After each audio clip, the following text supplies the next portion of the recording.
What's up, everybody, and welcome to another episode of Business and Biceps. And you better wake your ass up, because on today's show, we're going to talk about something that most of you dodge constantly, and that is confrontation. And I know one person that does not dodge confrontation, and that is John Fosco, my co-host. What do you think, Johnny? It's going to be fun.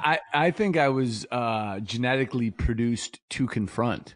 So I think that might you know be what I'm saying? You know Yes. what I'm saying? I think God. You know what I mean? You know what I mean? Know what I mean? Yeah, he knighted me and he said, "You are the confronter."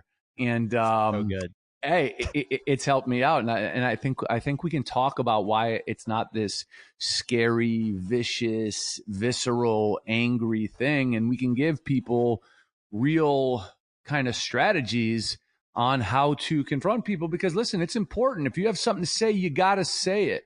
It's how you say it that really makes the difference. Yeah, I agree. I'm excited because I believe you're going to shock some people with this whole kind of concept, because I was a little shocked when I started working with you, and probably not for the reason that people think, that you're like throat punching people. So it's going to be interesting. It's brought to you by NetSuite and Policy Genius. So, hey, NetSuite, if you don't know your numbers, you don't know your business, John Fosco. Fact. And this is what they're going to do for you guys. Right now, they're going to offer you guys a valuable insight with a free guide.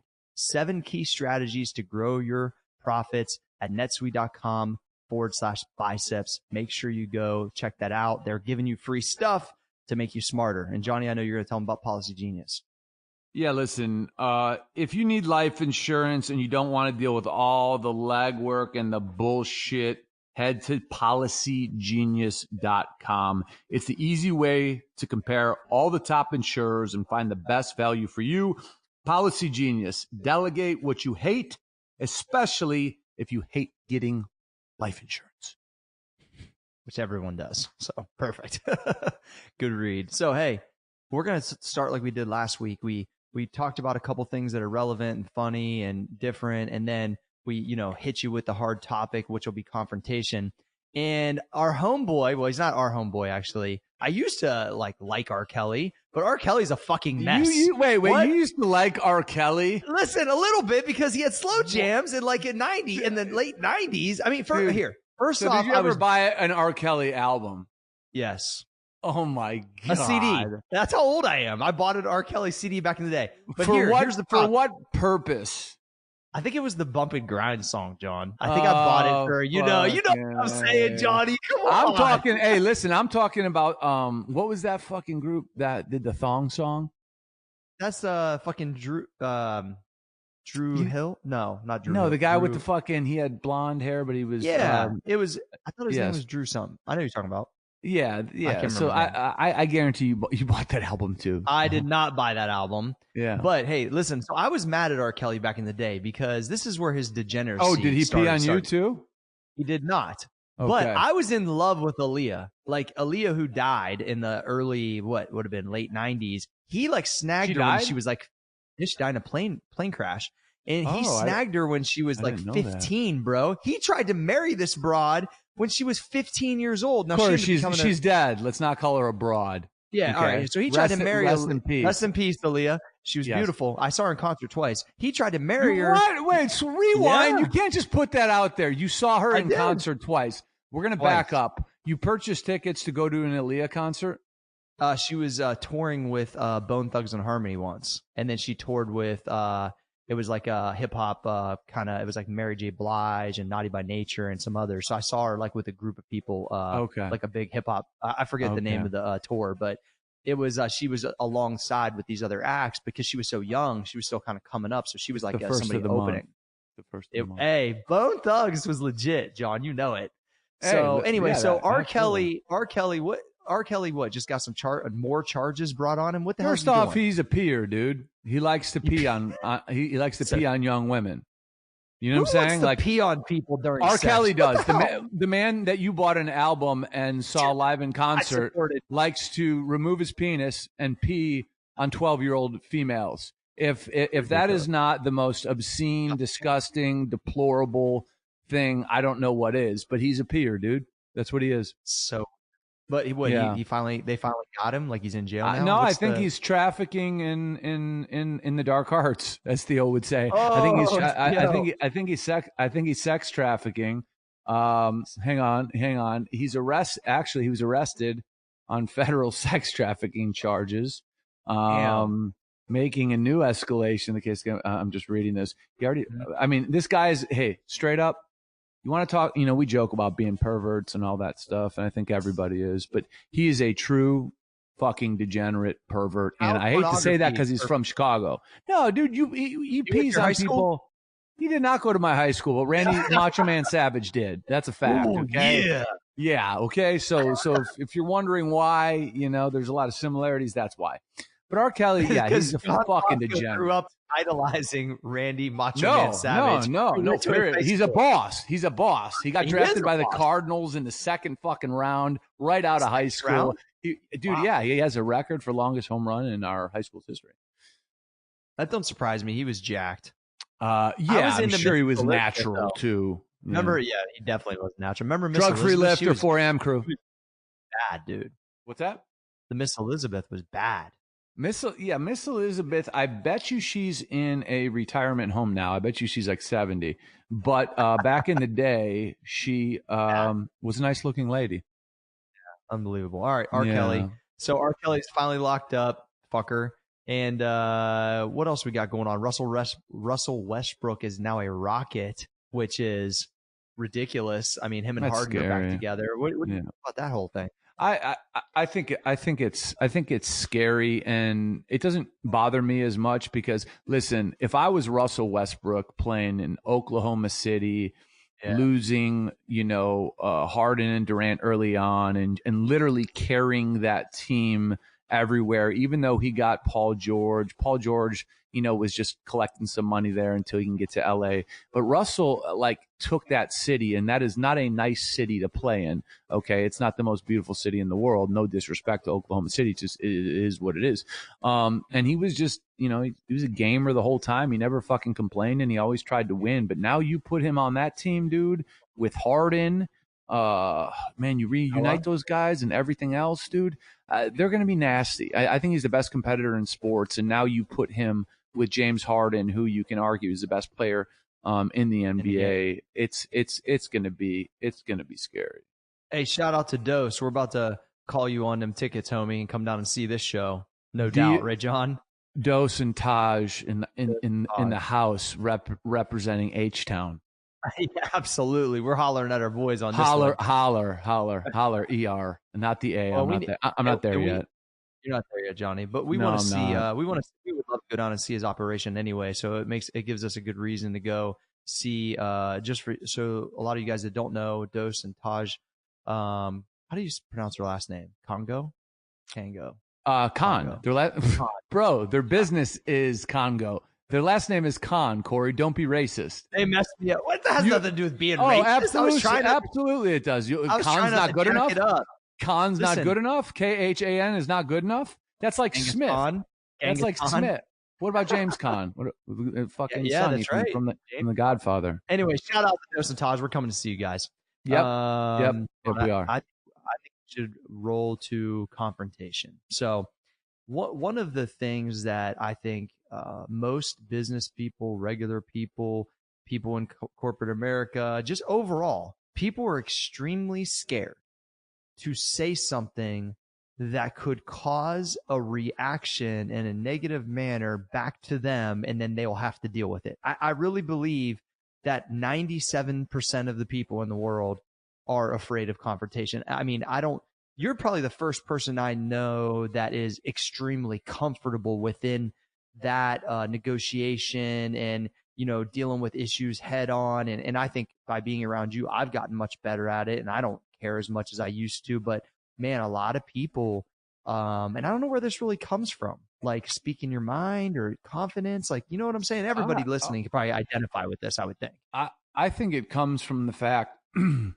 that most people are not comfortable with the idea of putting the truth out there and then being vulnerable to another's response. So if, let's say, someone who worked for us did something that was absolutely wrong, but I get along with that person. I think what people feel first on a human level is the fact that, like, man, I get along with that dude. I'm cool with that dude. If I go and hit him and say, hey, dude, you can't do it like that. You got to do it like this.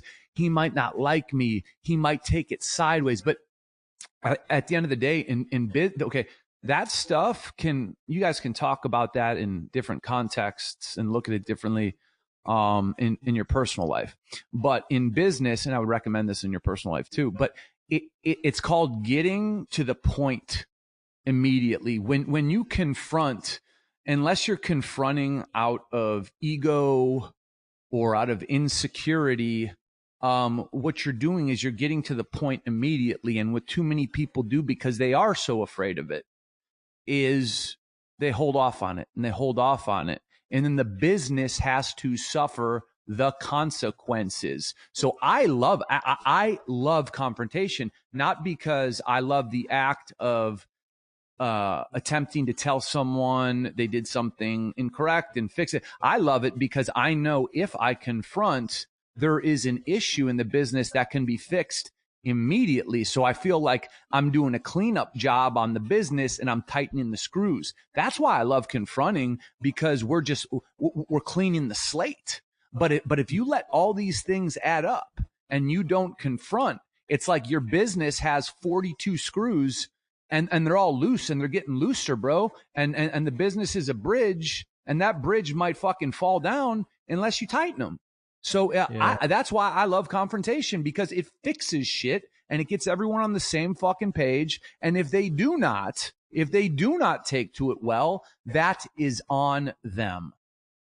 Yeah, I tend to agree. It's like it's uncomfortable to have any type of confrontation for most people, but you're going at something that's a problem. You're attempting to fix it.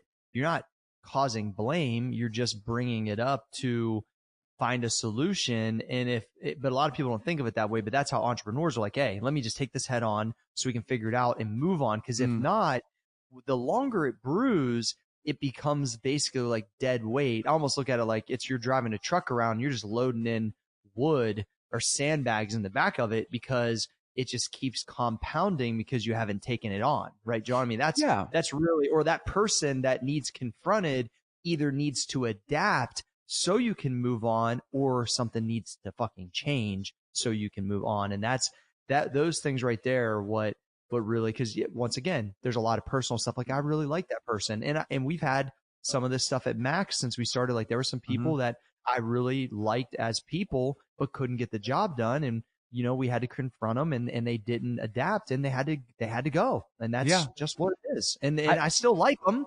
They just didn't meet the demand of what was necessary. I think there's a mental process that I think the listener could take this one in. That kind of has to happen before you confront. So typically when you feel the need to confront, somebody does something that upsets you. It twists you up. So before you confront, you have to take that emotion, that emotional feeling, and that has to be calmed. That absolutely has to be calmed. You cannot confront when you are not in a state of clarity, period. So once you get back to clarity and you are calm, what I like to do is I like to go to someone who, let's say, upset me through their actions because they weren't, paying enough attention to detail in business, and say, listen, here, I want to talk to you about something. And I do it as calm. I almost do it in an eerily calm way. And I just say, listen. I've experienced this. It's true. Yeah. Because that's how people can hear. When you raise your voice, people hear the volume and the energy. When you talk calmly, they can hear your words. So when you confront, after you've let those feelings subside, and you say, listen, this can't happen again, because when it does, this is what happens. Do you understand me? And you need to get from that person affirmation that they understand you. And it's really that simple. Like, this can't happen again. Here is why. Here's how it affects the business. Here's how it affects me. So I want to move forward. You're a fantastic employee. We work great together, but I need you to understand that when this happens, here's the domino effect. So are we on the same page that this cannot and will not happen again? And it's a pretty, that's not, that's not a fist fight type verbal interaction. It's a very direct interaction, but it's also a very calm interaction. So for anyone out there who's like, yeah, man, I got somebody I got to confront, try that out. You need to get to a place of no emotion, and then you have to say, this can't happen again, and here's why. Always tell people, see, the worst thing you can do in any leadership position is not tell someone why. So if you say it can't happen again and you don't explain to them like the effect it has on either you or the business, they're confused. They don't know why. But like a lot of people in leadership positions, they believe I don't need to say why. Well, it's not about what you need to do. It's about being effective. And if you want to be an effective leader, explanations matter. So people are like, oh, damn, when I did that, that was fucked up. Okay, I got you. Yeah, that ain't going to happen again. Boom, done, fixed. Well, and I think that's a quality leader because you're then teaching the process of why you had to so-called confront them on that issue. And what I like, John, is that statement that you just said, it's all in the delivery. And that is exactly what I experienced when we had an issue, not between me and you, but with someone else. You went eerily calm and delivered in a way that was direct and got it across. If you deliver it hey, motherfucker, fuck you, da, da, da, like that, like you said, all they're hearing is the volume. They're not really hearing what you're saying. And so some people's personalities automatically turn off when they hear that volume. They can't even fucking deal fight with or it. flight, So dude. Fight or flight. Exactly. And so I think that confronting people have to think about you hear this term a lot. I'm gonna light this dude up. He needs to do this. But you can do that in the manner that John just said and get a way better result from it. And it's funny because in my circle of friends, from home and just around where I live, I'm known as like a super direct, like talker. And it's funny because, compared to you, I'm not at all, but because of business and all these years, I'm way more direct than I guess the average people not average people of status, but just the people I hang out with because they don't do business like we do. And it's funny because if there's something that's going on, they bring it to me. They're like, Cory, can you, like this, handle this over here real quick? Like, it's almost like they dodge it because they know I don't even care. Right. And I go right at people. And it's kind of funny that it's became almost a thing in my friend group that it's known, like if shit's like, kind of twisted up, like I'm not afraid to fucking call somebody on something. But that is like an extremely foreign thing for people. But I would say that I've gotten better at this over time, and I believe it's made me a better business guy. And I know that John commented one time a while back, we had somebody we had to handle and confront and actually get rid of. And I think we went in the meeting and John thought he was going to talk first, and I didn't even let him talk. I went right down the middle and did it. And after the meeting, he said, dude, you wouldn't have done that 6 months ago. Right. And it because I was fed up and I had gotten better at these things. And like, we're all trying to get better, right? We're all trying to grow. We're all trying to move our businesses forward. And not all these things are easy for everybody. This is something I had to work at over time. But at the end of the day, here's the way I looked at it. Motherfucker, we're all busting our ass. If you're the one riding the fucking ship down and it's dragging ass because you're not picking up your end, get the fuck off the fucking ship. And like, I'm giving you a direct order or of some type of direction in a nice manner. And if you can't adapt or fucking do it, I'm done. I just only babysitting to me is fucking over. Yeah. Like, and I think I finally just got fed up with it. Yeah, I mean, in that kind of situation where you feel like you have to babysit, I think that's a great, before it gets to that fed upness, that's a great time to confront, like this is what, again, what I want all the listeners to take in. So I know a lot of them feel like that. So if you feel like you got to babysit someone, like as that feeling comes on, say, hey man, here's the deal. Sit down with me. I'm feeling like you're just working when I'm paying attention. And I want you to know that I want this. See, this is confrontation, but this is not how people look at it. I just want you to know that I want this to work out here. I want you to work out here. I want to work well together with you. But the way you are working now is not up to our standards. So please let me know if there's anything I can do to help you or any questions I can answer. And at that point, they can put it on the table or they can fucking go the other way. But that is nipping it in the butt. And then if they don't respond to that, then they're out. But at least you confronted the feeling you had or what you saw, and therein you gave that person a chance. You know what I'm saying? I like that point because you're expressing the feeling you're getting from their actions, right? I think that's when you're like calling somebody something or accusing something, but when you say, hey, the way that you're operating is affecting us in this manner and it's making us feel this and that, like it kind of takes down and makes people, they're going to be shocked, but it makes them kind of soul search a little bit and say, man, maybe I'm not aware of how this stuff's really coming off to the people that are employing me or I'm working with. And that's where communication is huge because, you know, they can at least get a chance to rebuttal back or say, or get a chance to fix it or change some things. And I think that,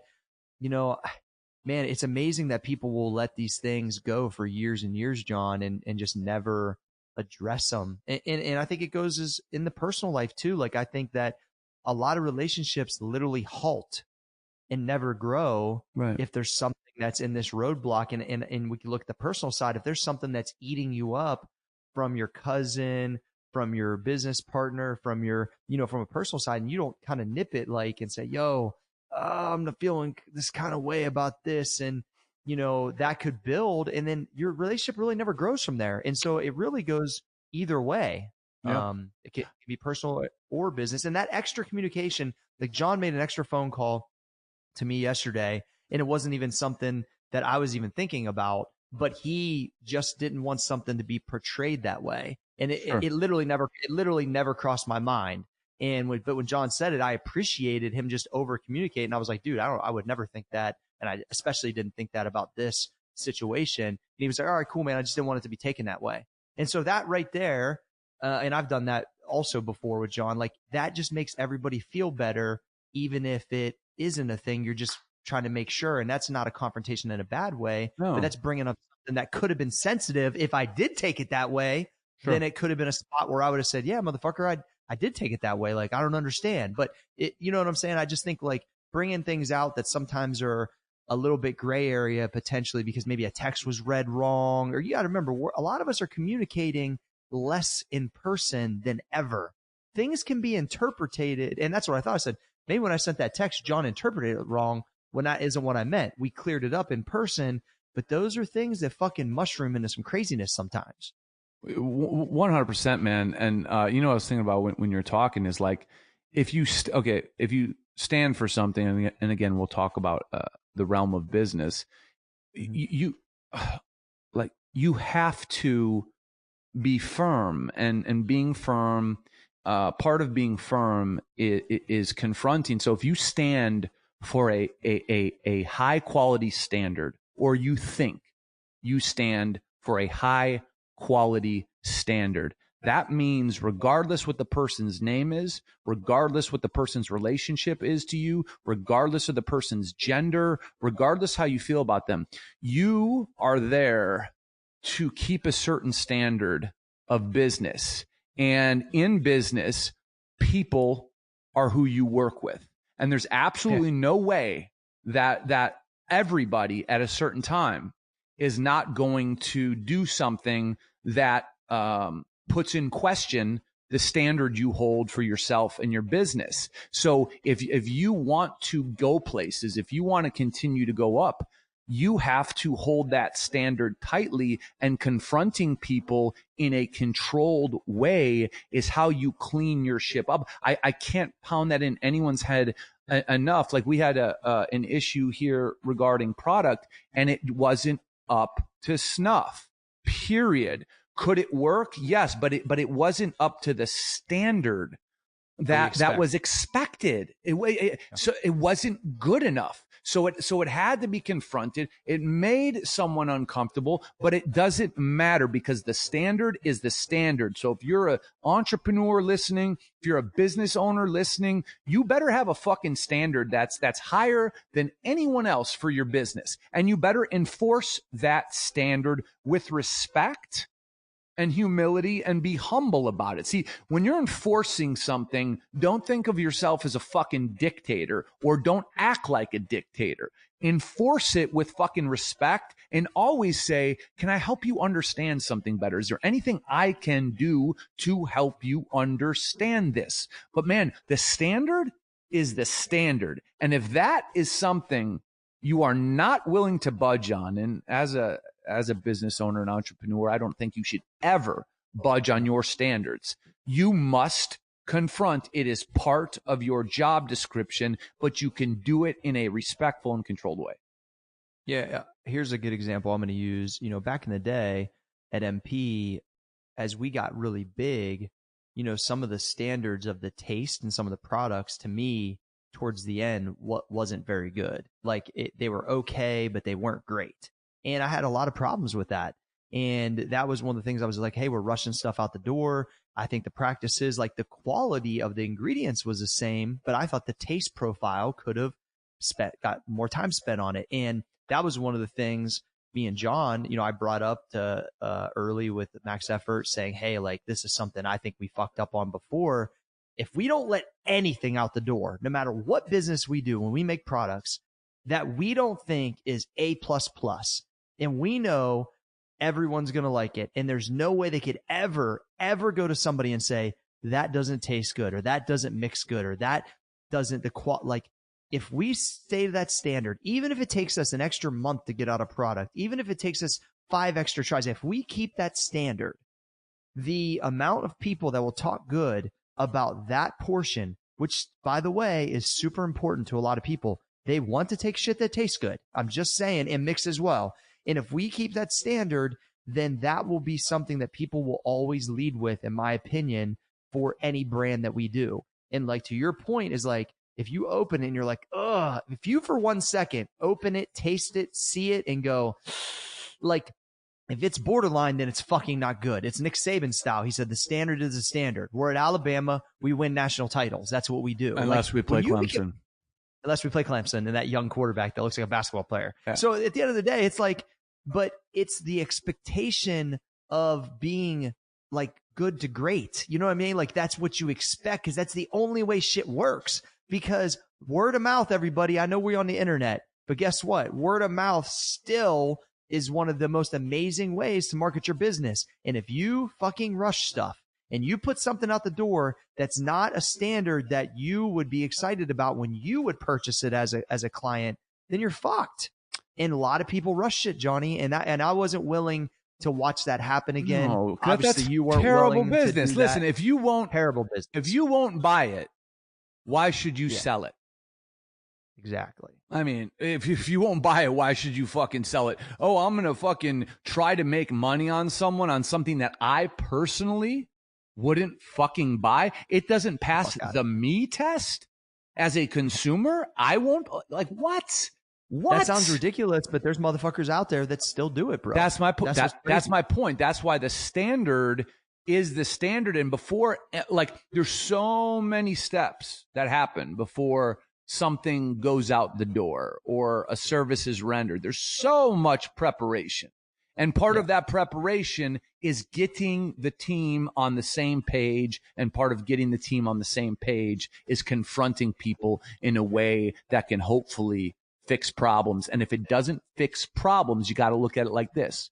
Well, that was cancer and I got it out. Okay. I mean, at the end of the day, sometimes people don't work out. And if they hung around and you didn't confront them, that cancer spreads.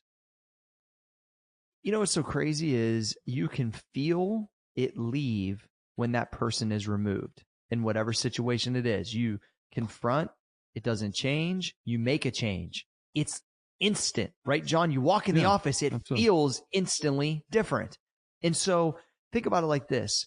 Be uncomfortable to make it better and progress. So anytime you run into a situation where you're like, it's almost like that old school tear the Band-Aid off quick type of thing, right? Just fucking go get it and get through it, because there's a blessing on the other side if you can make it work. Like, fight through that uncomfortable feeling to make shit not comfortable, but to make sure shit progress in the right direction.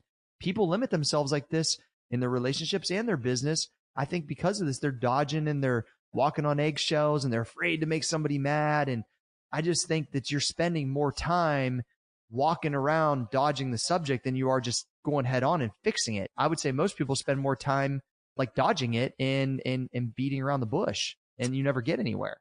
Yeah, I mean, listen, on this topic in closing, I would say, it's always good to try to think like the person that you're talking to. But at the end of the day, when you're in a position to lead and to uphold a standard, you cannot be caught up on, they might feel this way if I do this. It doesn't fucking matter how they feel, as long as you know you're operating under your moral code and respectfully. So if you're worried that they're going to fucking take it the wrong way, if you say the fucking truth about something they did not do correctly, that all you're doing is your job as a leader. You're letting someone know, hey, we can get better here. Let me help you. But if you let that shit slide because you worry they might take it the wrong way, like this is a problem. This is a disease where we think about how other people might react. And that, my friends, is 1,000,000,000% speculation. And fucking 99% of the time, the way you think someone's going to react is not the way they react. So don't even think about it. Just think about the task at hand, what needs to be done and what needs to be said. I'm glad you took it there, John, because that anticipatory thought process. Yes. So good. Anticipatory. That anticipatory thought process is what makes people not do it, because they think they're going to say this. What happens if and most of the time they go, oh, you know what? My bad, dude. Fucking I'll fix that today. And then you're like, shit, why didn't I ask him or say something to him fucking 2 months ago? I've been worried about it. You know what I'm saying? So it's like, don't overthink the process. Just take it head on. Take some of these tips that John and I shared with you guys and make that business better, make those relationships better. I think it was some really great takeaways, Johnny. 100%, man. This is something we all deal with. So hopefully we helped a couple people. Yeah. Hey, it's brought to you guys by NetSuite. NetSuite is offering you a valuable insight with a free guide, 7 key strategies to grow your profits at netsuite.com/biceps. That is netsuite.com/biceps. Talking about Policy Genius, Johnny. Corey, if you need life insurance, and I'm talking to you, but you don't want to deal with all the legwork, head to policygenius.com. That's Policy Genius. So it's like policyjohn.com, but it's actually policygenius.com. It's the easy way to compare all the top insurers and find the best value for you.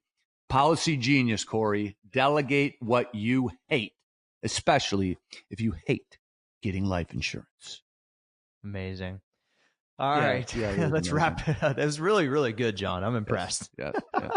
Johnny Fosco. Corey Gregorio, aka AG. Prof G. Can the podcast be stopped? The podcast can't be stopped.